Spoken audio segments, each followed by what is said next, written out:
Marcus Thompson had always believed he owned the world. At 35, he strutted through life with the confidence of someone who had never faced real consequences for his actions. His designer suits, expensive watch, and luxury car were badges of honor that he wore proudly, symbols of what he considered his natural superiority over others. On that particular Tuesday morning in downtown Atlanta, Marcus was already running late for an important business meeting. His phone buzzed constantly with messages from his assistant, reminding him that the investors were waiting. The pressure was mounting, and Marcus could feel his temper rising with each passing minute.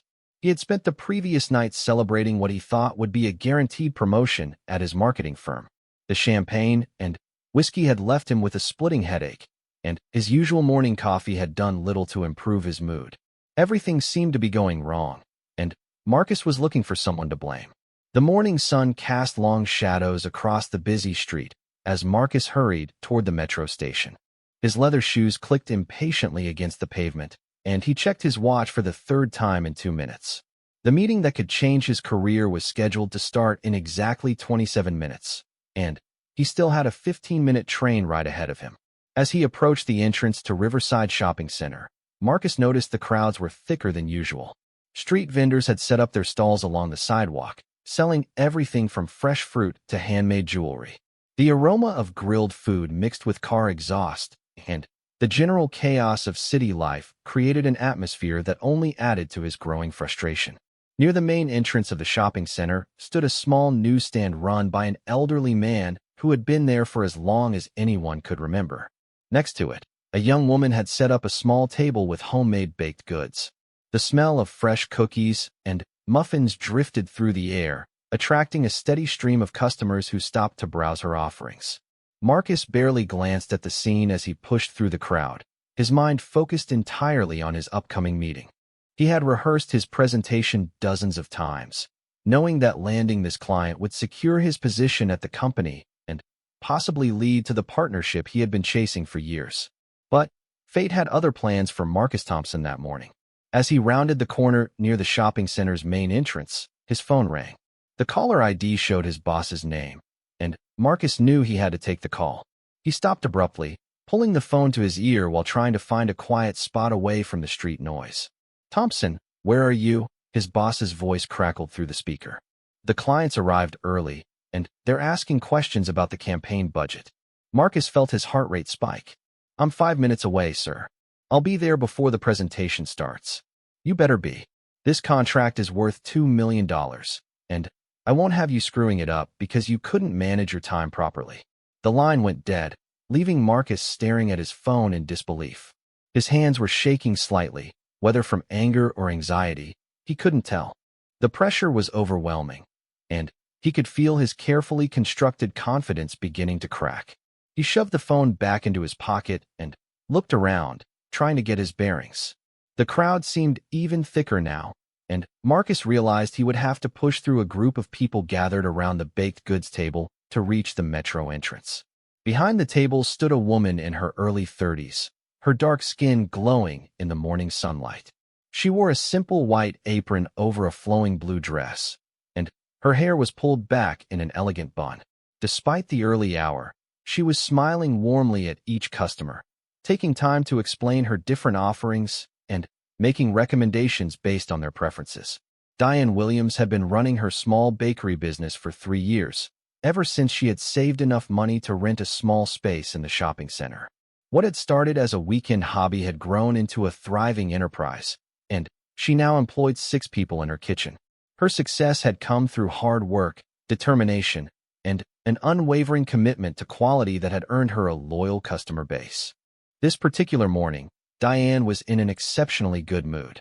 She had just received confirmation that her loan application for expanding her bakery had been approved. The bank had initially hesitated, questioning whether a small minority-owned business could handle the responsibility of a larger operation. But Diane's business plan, financial records, and references had eventually convinced them that she was a safe investment. She had arrived at her usual spot 2 hours earlier, setting up her table with care and arranging her baked goods in an attractive display. Regular customers had already stopped by, and I knew she had it sold all nearly half along. of her inventory before 9 o'clock. The success felt like validation of all the sacrifices she had made to build her business from nothing. As Diane chatted with Mrs. Peterson, a regular customer who always bought a dozen cookies for her grandchildren, she noticed a well-dressed man approaching her table. He was moving quickly through the crowd, clearly in a hurry, and she could see the stress written across his face. Marcus reached the edge of the crowd surrounding Diane's table and immediately felt his frustration spike again. The group of customers was blocking his path to the metro entrance, and he could see precious minutes ticking away on his watch. His boss's warning echoed in his mind, and he knew that being late for this meeting would likely cost him everything he had worked for. "Excuse me," he said loudly, trying to push through the crowd. "I need to get through here." Several people turned to look at him, but the crowd didn't part as quickly as Marcus wanted. His patience, already worn thin by the morning's events, finally snapped completely. "Move," he shouted, shoving past an elderly woman who was examining a tray of muffins. "Some of us have important places to be."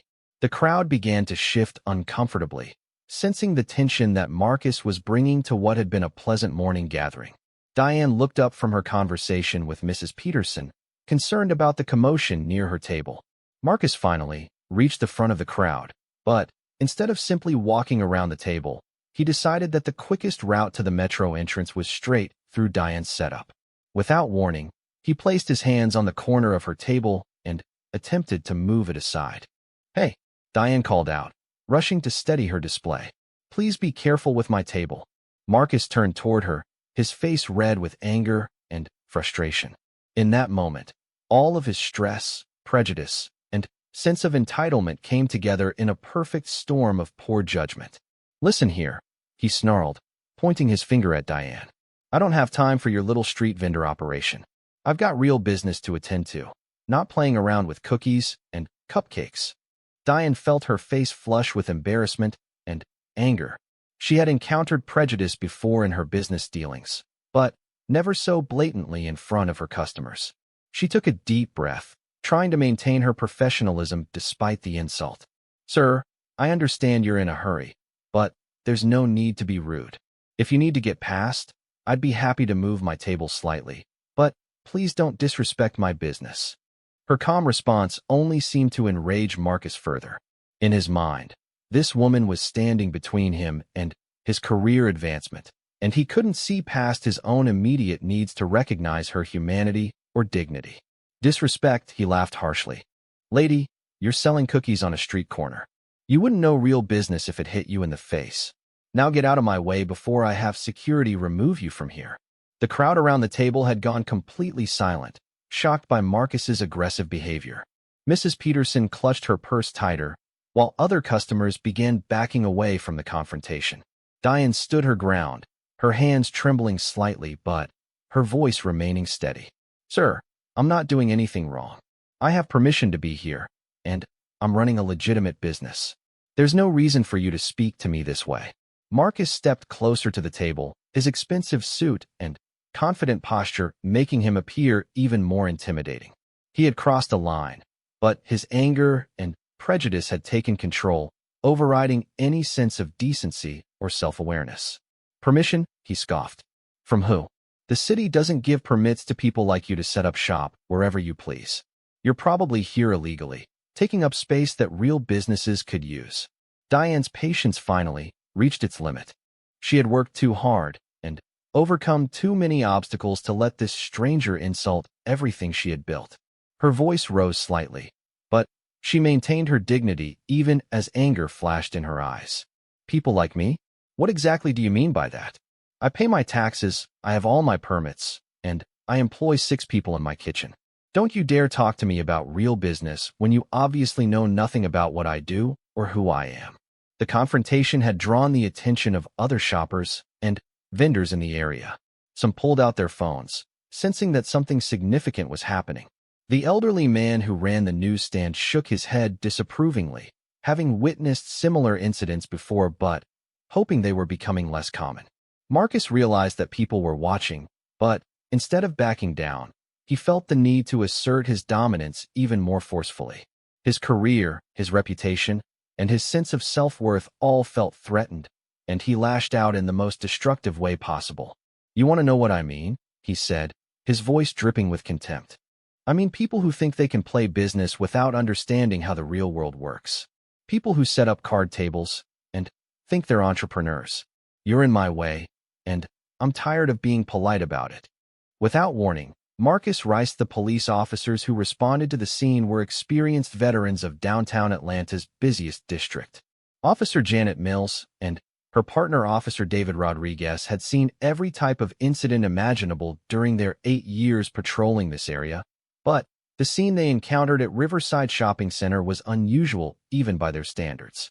A well-dressed businessman stood in the center of an angry crowd, looking like a cornered animal. Around him, at least 20 witnesses were talking excitedly, many holding up their phones to show video footage of what had transpired. At the center of it all stood a young black woman in a white apron, her hand still pressed to her reddened cheek, speaking calmly to the crowd despite the obvious trauma she had just experienced. Officer Mills approached Diane first, her training and instincts telling her to prioritize the victim's well-being. She had dealt with enough assault cases to recognize the signs of someone trying to maintain their composure after a shocking attack. "Ma'am, I'm Officer Mills. Are you injured? Do you need medical attention?" she asked gently, noting the mark on Diane's face and the way she was holding herself. Diane shook her head, though she accepted the bottle of water that Mrs. Peterson offered her. "I'm okay physically. Shaken up, but okay. That man." She pointed toward Marcus, who was now being questioned by Officer Rodriguez. "Attacked me for no reason other than I was in his way. Can you tell me exactly what happened?" Officer Mills pulled out her notepad, while around them the crowd continued to buzz with indignation and support for Diane. As Diane recounted the events, her voice grew stronger and more confident. She described Marcus's escalating aggression, his insulting comments about her business, and his assumptions about her permits and legal status. When she reached the moment of the actual assault, her voice wavered slightly, but she pressed on with determination. "He slapped me because I stood up for myself and my business. He assumed I was some kind of illegal street vendor who didn't belong here. He was wrong about everything." Officer Mills nodded, writing down the details while keeping one eye on the crowd. Several witnesses had approached her with their own accounts and video evidence. The case was already shaping up to be one of the clearest examples of assault she had ever investigated. Meanwhile, Officer Rodriguez was having a very different conversation with Marcus. The businessman's initial panic had given way to a desperate attempt to control the narrative and minimize the consequences of his actions. "Officer, I think there's been a misunderstanding," Marcus said, straightening his tie and trying to regain some of his earlier confidence. "I'm Marcus Thompson from Pinnacle Marketing. I was simply trying to get to an important business meeting, and this woman was blocking my path with her illegal setup." Officer Rodriguez raised an eyebrow. "Illegal setup? Do you have evidence that Ms. Williams was operating without proper permits?" Marcus faltered for a moment. "Well, no, but I assumed. I mean, look at her operation. It's obviously not a real business. She's just selling cookies from a folding table. Mr. Thompson, even if that were true, it wouldn't justify physical assault. And, from what witnesses are telling me, your assumptions appear to be completely wrong." As Officer Rodriguez continued his questioning, he couldn't help but notice the stark contrast between Marcus's arrogant assumptions and the reality of what witnesses were describing. Several people in the crowd had approached him to provide character testimony for Diane, describing her as a respected local businesswoman who had been serving the community for years. One witness, a security guard from the shopping center named James Mitchell, provided particularly damning testimony about Marcus's behavior. "Officer, I've been working here for 5 years, and Ms. Williams has been setting up that table 3 mornings a week for the past 2 years. She's got all her permits, she's never caused any problems, and she's always respectful to everyone. That man," he pointed at Marcus, "came through here like he owned the place. I saw the whole thing, and it was unprovoked assault, plain and simple." While the police gathered statements and evidence, neither Marcus nor the officers were aware of the full scope of who Diane Williams really was. The truth would emerge gradually, like pieces of a puzzle falling into place, but when it did, it would completely transform everyone's understanding of the situation. The first hint came when Diane's phone began ringing repeatedly. She apologized to Officer Mills and answered one of the calls. "Diane, are you okay? We heard there was some kind of incident at your morning setup." The voice on the other end belonged to Robert Chun, the shopping center's general manager. "I'm fine, Mr. Chun. A man assaulted me, but the police are here now. I'll call you back once I've finished giving my statement." "Assaulted? Diane, I'm coming down there right now. Don't worry about anything else." Officer Mills overheard the conversation and made a note. It was becoming clear that Diane was more connected to the shopping center than a simple street vendor would be, but the full truth was still hidden. Within 10 minutes, Robert Chun arrived at the scene, followed closely by Margaret Foster, the shopping center's head of security. Both of them went directly to Diane, expressing concern for her well-being and offering assistance. Their deference to her was obvious, and it began to dawn on the police officers that there was more to this story. "Ms. Williams, I've already spoken to our legal team," Margaret Foster said quietly. "They're prepared to provide any support you need in pursuing charges against this individual." Marcus overheard this exchange and felt a new wave of panic. The shopping center's management was clearly taking Diane's side, which suggested she had more influence than he had realized. His mind raced as he tried to understand what he had missed in his initial assessment of the situation. Officer Rodriguez approached his partner. "Mills, something doesn't add up here. The shopping center management is treating the victim like she's someone important. I think we need to dig deeper into who she really is." Officer Mills nodded, having reached the same conclusion.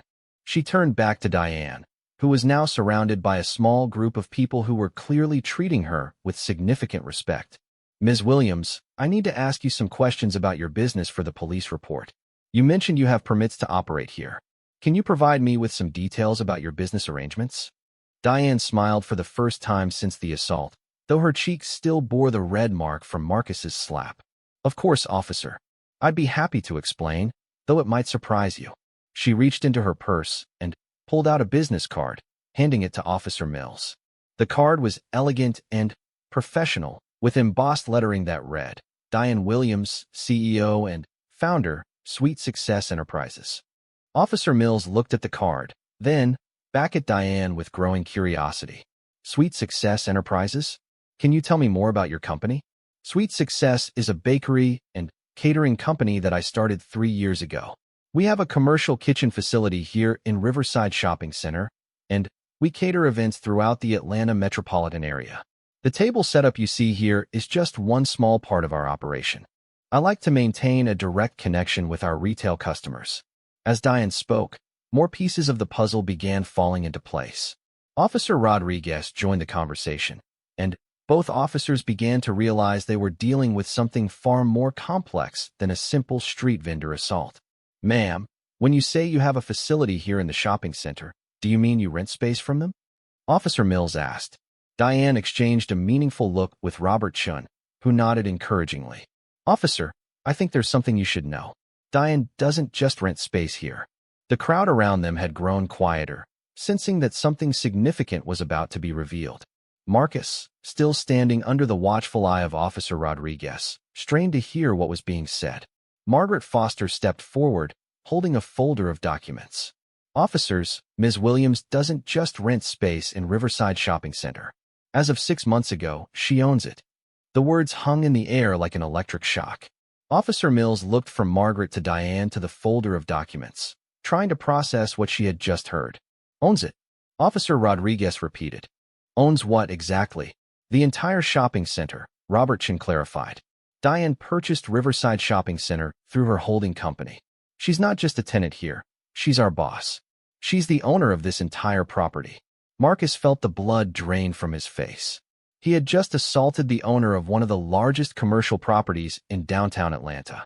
The woman he had dismissed as a street vendor with a card table was actually a millionaire businesswoman who controlled a property worth tens of millions of dollars. Officer Mills opened the folder that Margaret had handed her, scanning through legal documents that confirmed the ownership transfer. Purchase agreements, property deeds, and incorporation papers all bore Diane's name and signature. The scope of her business empire was becoming clear, and it was staggering. "Sweet Success Enterprises is more than just a bakery," Diane explained calmly. though her eyes remained fixed on Marcus. We've expanded into commercial real estate, and Riverside Shopping Center was our first major acquisition.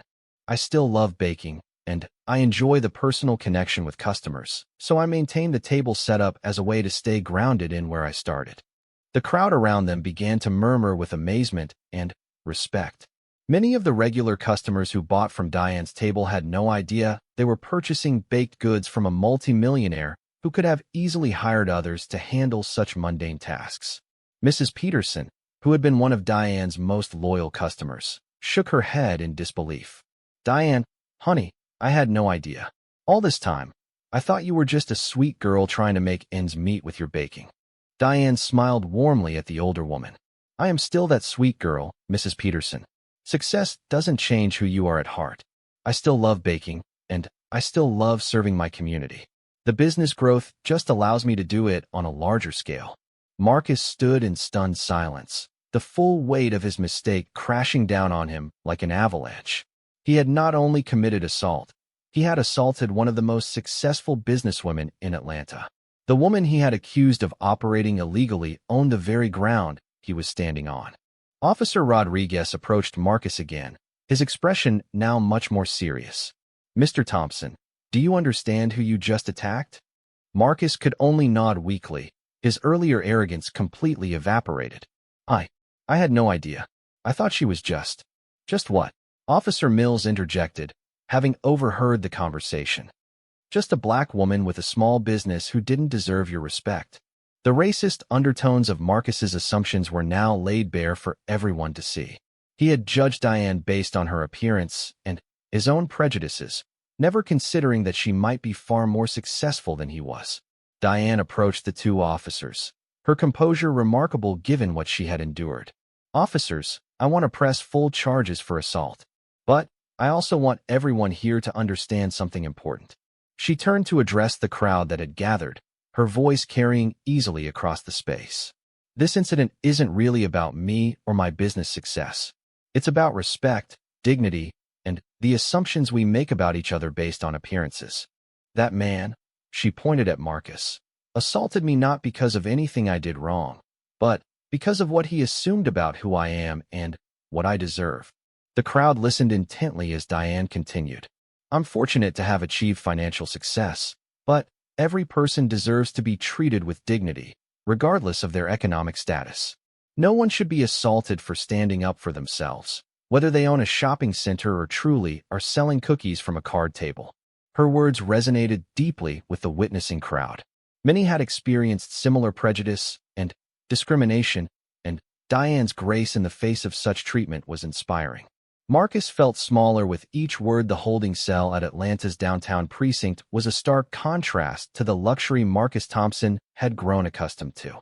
The concrete walls, fluorescent lighting, and metal bench were a far cry from his corner office at Pinnacle Marketing, where he had expected to be celebrating a major business victory by now. Instead, Marcus sat in stunned silence, still wearing his expensive suit, but looking disheveled and defeated. The reality of his situation was slowly sinking in, but he still couldn't fully comprehend how badly he had miscalculated every aspect of the morning's events.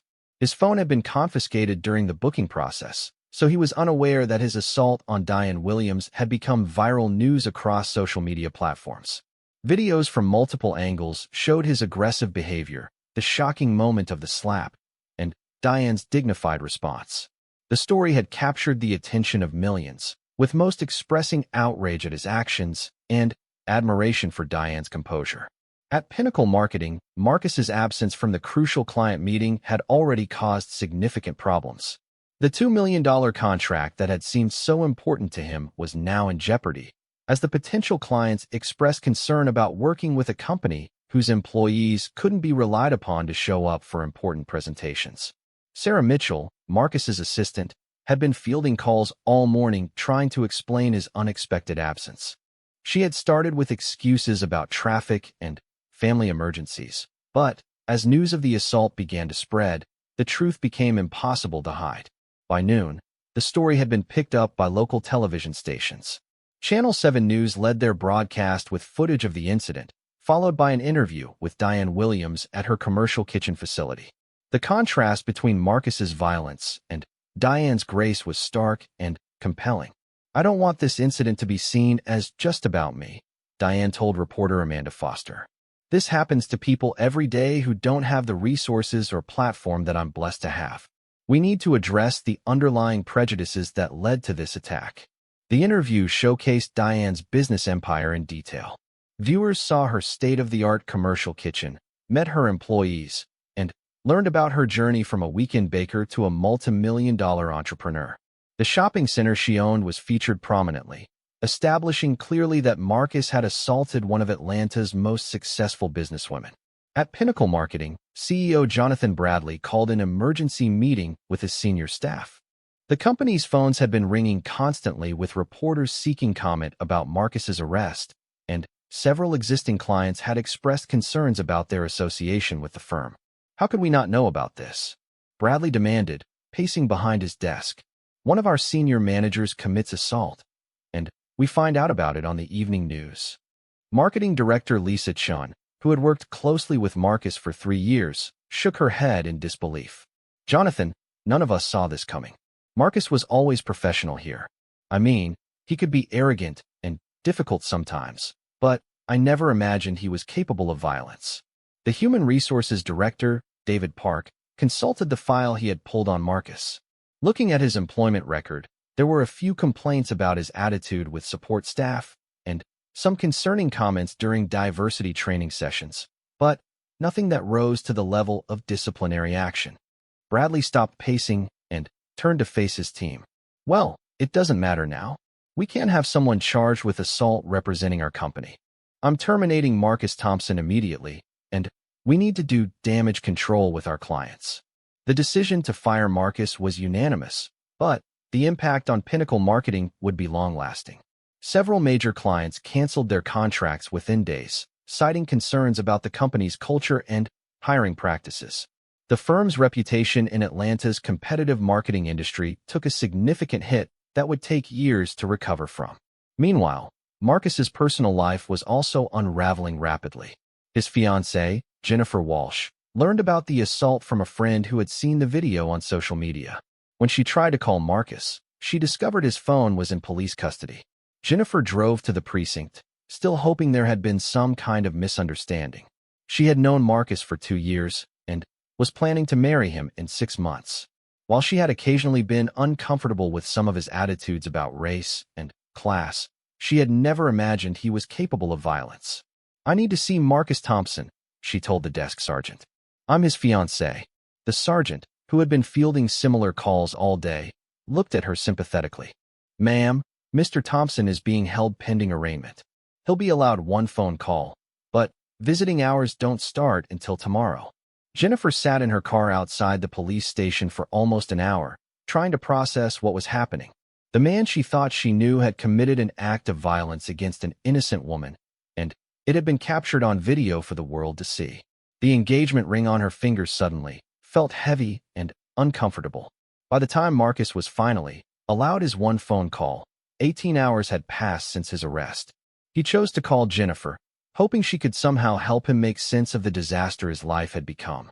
"Marcus, what happened?" Jennifer's voice was strained and distant. "I saw the video. Everyone saw the video. Jennifer, it wasn't like that. I was under pressure, and she was in my way. I didn't mean for it to happen like that." Even as he spoke, Marcus realized how pathetic his excuses sounded. "You hit a woman, Marcus. You hit a woman who was just trying to run her business. And then I found out she's incredibly successful and respected in the community.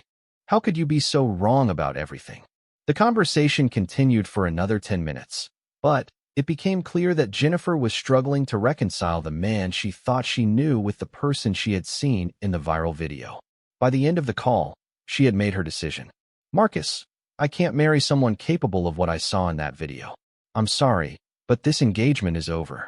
The line went dead, leaving Marcus alone with the full weight of what he had lost. His career, his relationship, and his reputation were all gone, destroyed by a single moment of violence and prejudice.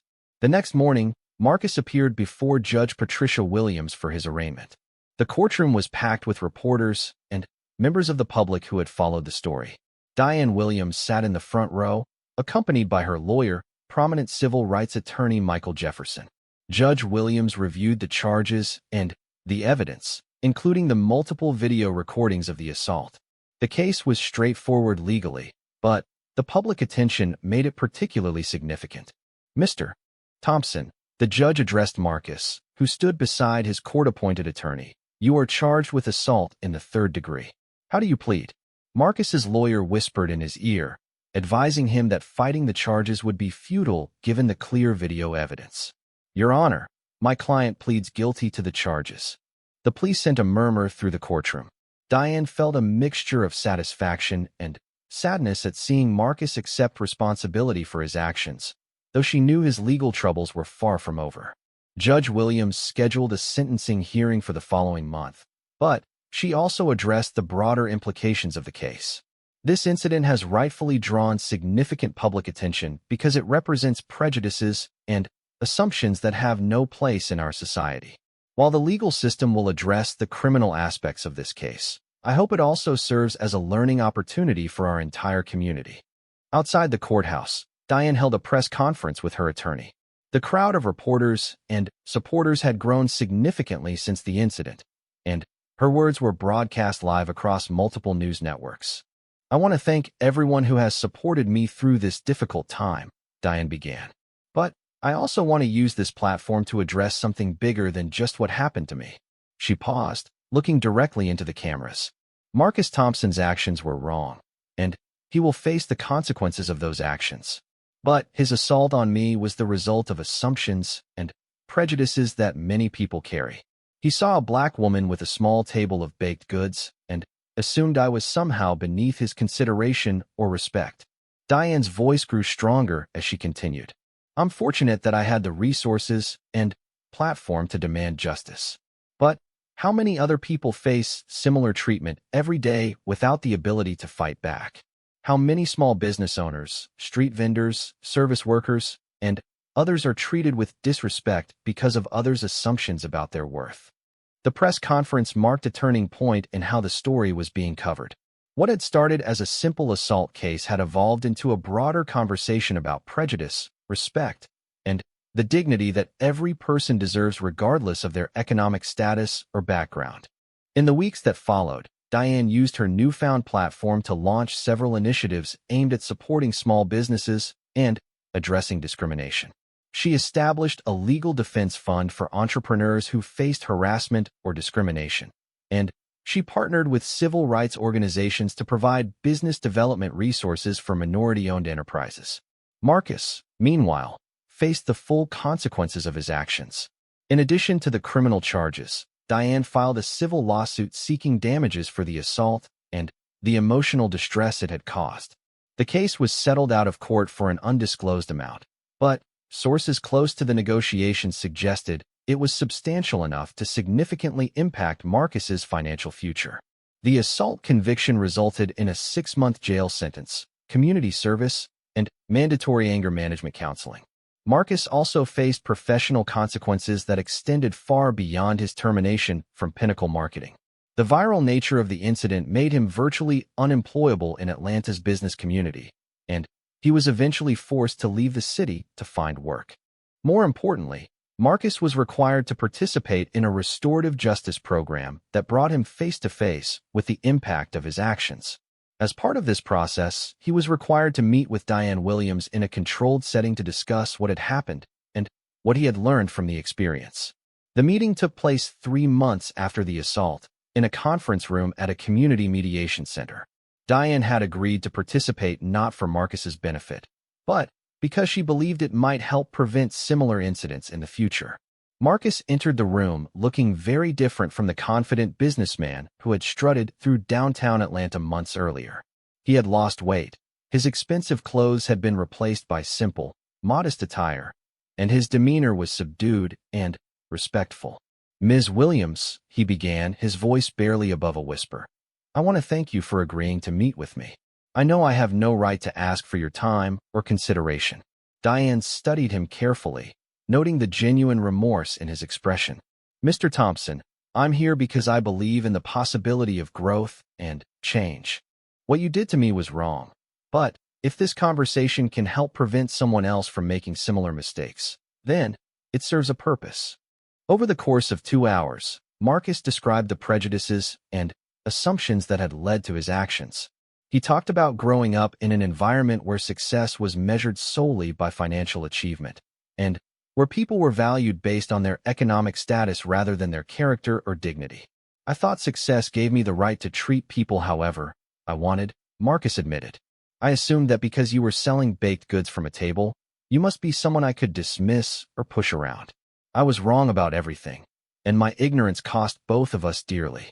Diane listened without interrupting, occasionally asking questions that forced Marcus to confront the depth of his prejudices.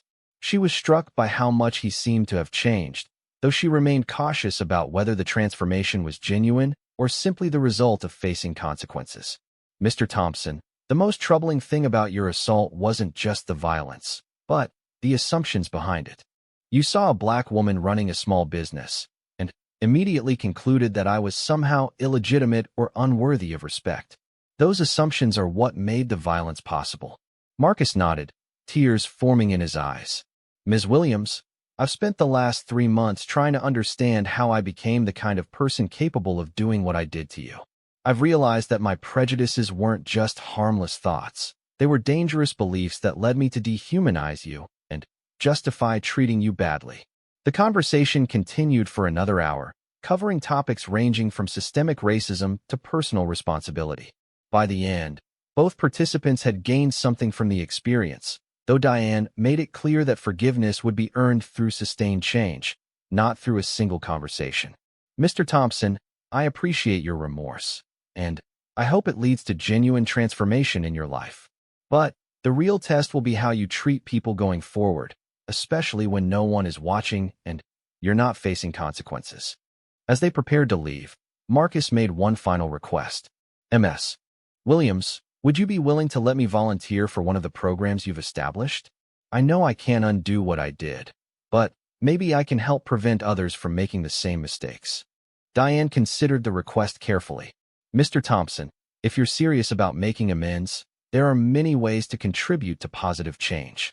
But it has to come from a genuine desire to help others, not just to make yourself feel better about what you've done.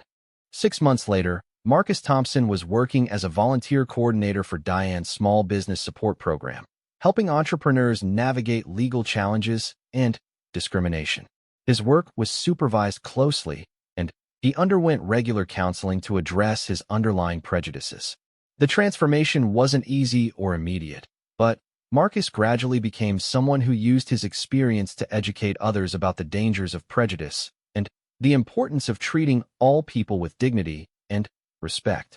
Diane Williams, meanwhile, had used the platform created by the incident to become one of Atlanta's most prominent advocates for economic justice and civil rights. Her business empire continued to grow, but she never forgot the lesson that success was meaningless without compassion and respect for others. The incident that had started with a slap in a shopping center had evolved into a story of consequences, redemption, and the possibility of change.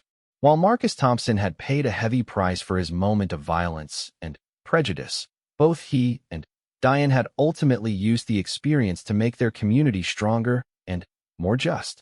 The viral video that had destroyed Marcus's original life had also created an opportunity for him to build a better one, based on humility, service, and respect for the dignity of all people.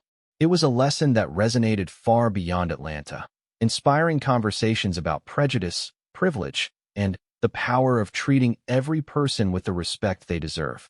Diane spoke. Not only had he revealed himself to be a violent criminal, but he had also exposed the depth of his prejudice and ignorance. The business meeting that had seemed so important an hour earlier was now completely forgotten.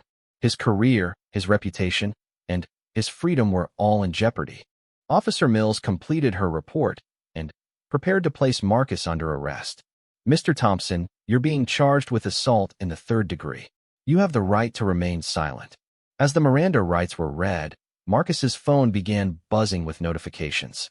Unknown to him, videos of the incident had already begun circulating on social media. His assault on Diane had been captured from multiple angles, and the revelation of her true identity was spreading across the internet like wildfire. The hashtag Justice for Diane began trending within hours, accompanied by the full story of Marcus's attack and Diane's remarkable response. Local news stations picked up the story, fascinated by the narrative of a successful businesswoman maintaining her humility while facing down prejudice and violence. As Marcus was led away in handcuffs, Diane stood surrounded by supportive community members and shopping center employees. The physical pain from the slap was already fading, but the emotional impact of the incident would take longer to heal. Nevertheless, she felt a sense of purpose in how she had handled the situation. Ms. Williams, Officer Mills said before leaving, "I've been a police officer for 12 years, and I've rarely seen someone handle a situation like this with such grace and strength. You should be proud of how you responded." Diane nodded thoughtfully. "Officer, I learned a long time ago that how we respond to adversity defines us more than the adversity itself. That man tried to diminish me, but he only succeeded in showing the world his own character." As the police cars drove away with Marcus in custody, Diane began the process of cleaning up her table and addressing the concerns of her customers and employees. But she also began thinking about how this incident might be turned into something positive for her community. The man who had assaulted her was about to face the full consequences of his actions. His life was about to change in ways he couldn't yet imagine, and Diane Williams was going to ensure that justice was served in a manner that honored both her dignity and her values. At his hand and slapped Diane across the face. The sound echoed through the suddenly silent crowd like a gunshot. Diane staggered backward, her hand flying to her cheek where a red mark was already beginning to form. The shock of the assault left her momentarily speechless, while the crowd erupted in gasps and angry murmurs. "Oh my God!" Mrs. Peterson screamed, dropping her purse and rushing to Diane's side. "Did you see what he just did?" Several people in the crowd immediately pulled out their phones and began recording, while others called for security. Marcus stood frozen for a moment, suddenly realizing the magnitude of what he had just done. The anger that had driven him to violence began to evaporate, replaced by a growing sense of panic. Diane touched her cheek gingerly, tears welling up in her eyes. She had never been struck by a stranger before, and the humiliation was almost as painful as the physical assault. Around her, customers and other vendors were expressing their outrage, demanding that someone call the police. "I'm calling 911 right now," announced a young man who had been buying a muffin when the incident occurred. That was assault, and it was recorded by at least 5 people. Marcus looked around at the angry faces surrounding him and realized that his life was about to change dramatically. The business meeting that had seemed so important just minutes earlier was now the least of his concerns. He had committed a crime in front of dozens of witnesses, and there would be no explaining it away. I didn't mean," he stammered, but the words sounded hollow even to himself. Diane straightened up, wiping away her tears and looking directly at Marcus with a mixture of pain and determination in her eyes. When she spoke, her voice was quiet but carried a strength that seemed to come from somewhere deep within her. "You didn't mean what? To hit me? To humiliate me in front of my customers? To assume that because I'm a black woman running a small business, I must be doing something wrong?" She paused, gathering herself. "You meant every bit of it, sir. And now you're going to face the consequences." The sound of sirens could be heard in the distance, growing closer by the minute. Marcus looked around desperately, as if searching for an escape route, but the crowd had effectively surrounded him. His expensive suit and confident demeanor now made him look foolish rather than impressive, like a costume that no longer fit. As the police cars pulled up to the shopping center, Marcus Thompson had no idea that his victim was not just a street vendor with a cookie table. He had no idea that Diane Williams was about to reveal herself as someone far more powerful than he had ever imagined. And he certainly had no idea that his single moment of violence and prejudice was about to cost him everything he thought he valued in life. The morning that had started with such promise for Marcus was about to become the beginning of the most humbling experience of his entire existence.